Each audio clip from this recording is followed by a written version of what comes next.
Hello, team. It's good to see you all here today. My name is Rachel Witkowski. I currently work for Farmers Insurance Business Processing Center, where I am currently a manager. I'm here today to talk to you about what you need to know in the leadership culture regarding Switzerland.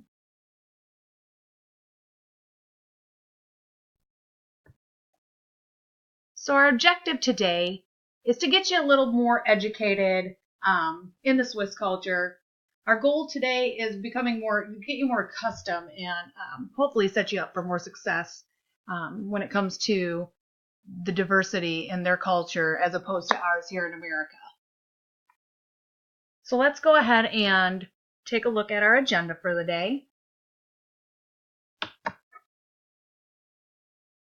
So on the agenda today, when we're talking about learning how other cultures operate, we're going to go over Switzerland's values, benefits, running a dialogue, for example, how you want to be in meetings and that sort of thing when dealing with them and their culture.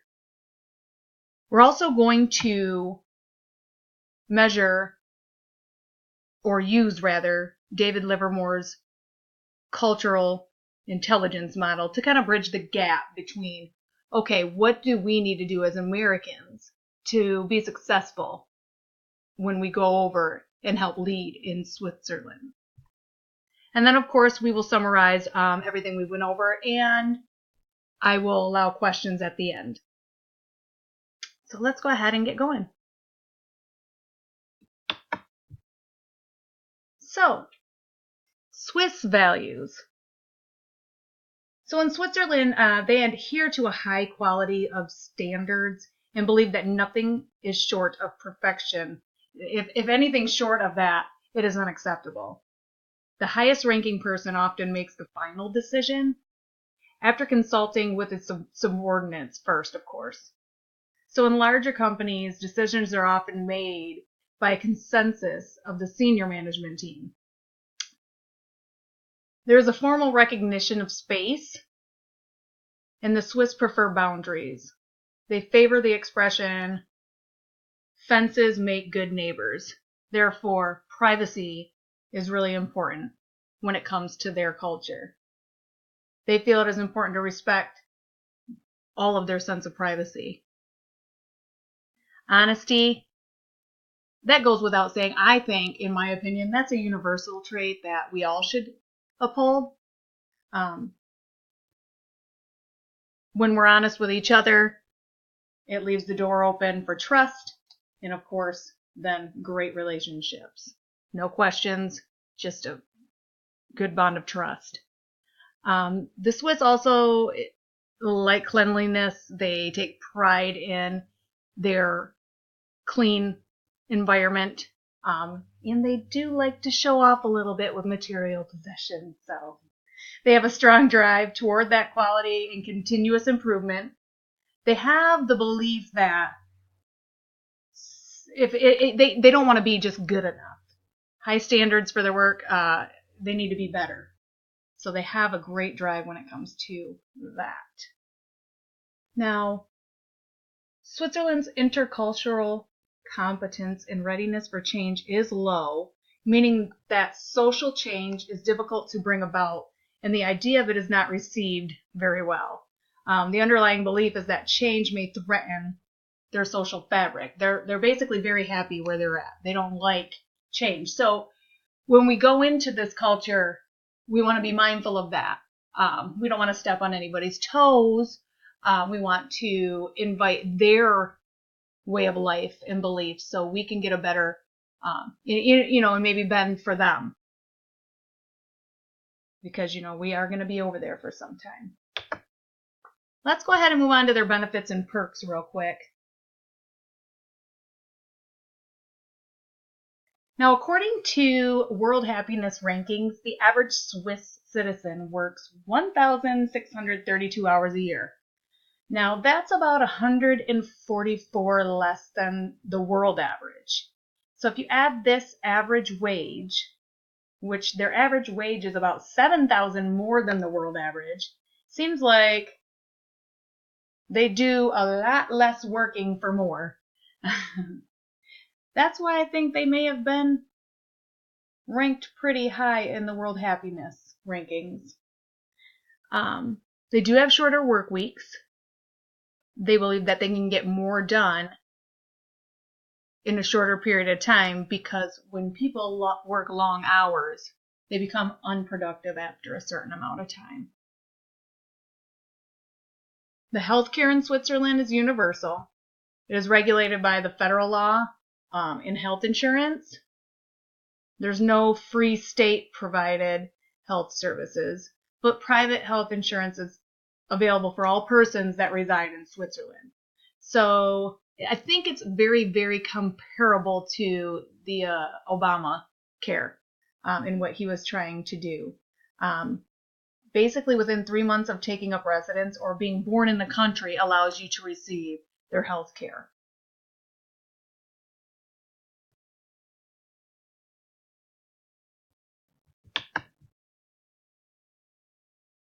The next slide is regarding running a dialogue in meetings, or just in general, knowing how to interact with the Swiss culture. They do things a little bit differently. They appreciate upfront straightforwardness. They are direct and they expect others to be direct with them. That's where that honesty piece comes in. They don't like beating around the bush. They want you to get straight to the point and hammer out the details, come up with solutions, and handle business. And like I mentioned a little bit earlier, the leaders do make the final decisions. Subordinates are not closely monitored, but managers are expected to provide structure and direction. Let's see here.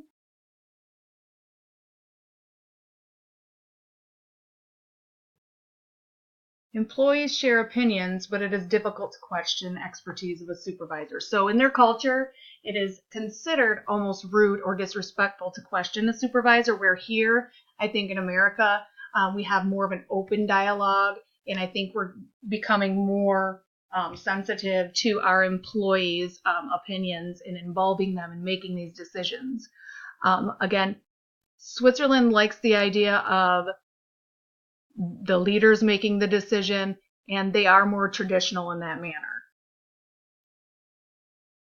And even though they're cautious in business, they are some of the most rapid, high-tech innovators in the world. In order for change to take hold, however, it needs to be perceived as good for the group and be accepted by the group of management. So keep that in mind.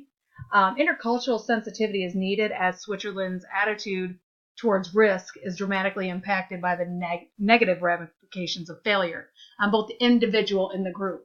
So if one fails, they all fail. Therefore, it's hard to let the subordinates make the choices. I think that's where the leadership wants to remain in control.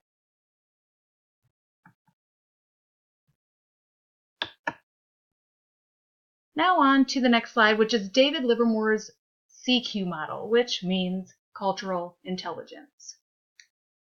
His model, as you know, is set up in a way where it asks questions that, you really need to ask yourself when you're going into a different culture and when you're trying to learn about things pertaining to the business need.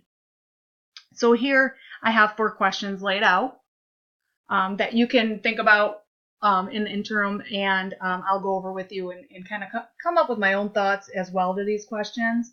But basically, what I took from the CQ model was the first question here, and that's what we have here is, what interests do we have in Swiss culture? For me, the Swiss are very clean. They're a very clean, happy country who takes pride in tradition. I think America could benefit from learning this culture. We've gotten away from traditional business practices, and it is important for us to become more humbled at this time in our lives, in our culture. We can learn a lot from this aspect that Switzerland brings to the table. So I think that's important when we're going in there. We got to think about that. What information is needed for us to be successful, in a diverse leadership? The information needed has been provided in this presentation. I think we went over what their likes and dislikes are. It is always good practice to be respectful of one's culture and diversity, especially when we're going into their region of the world. And then the plan with that.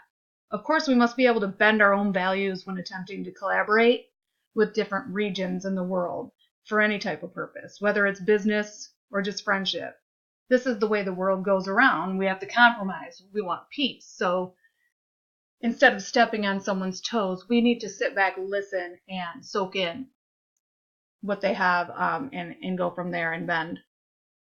What behaviors? What behaviors do we need to adopt in order to effectively lead in this culture? Again, I would think we would need a little bit more to adopt their own behaviors to kind of blend in. Their honesty, straightforwardness, and the drive and initiative to make that final decision. Of course, once you get your foot in the door and you build that trust, I think there's always potential to bring forth ideas from our own culture when doing business in other regions of the world. It's good because bringing those ideas to the table, I think, could benefit either party.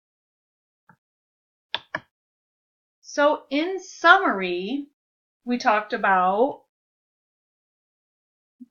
Switzerland's values and how they do value tradition. They don't really like to change the way they are. They value cleanliness and upwardness and honesty. We also talked about their benefits as well as how we just want to be when we're running a dialogue. And of course, how we're going to get there. So I hope you enjoyed my presentation. And after you're through here, we do have rooms for questions underneath, as you know. Please drop a line or two. I'd be happy to hear your feedback on this piece today. Any questions you may have, I'll try my best to get them answered. Thank you so much for joining my presentation today. Have a great day.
David, still not here? Well, he's not with Brayden.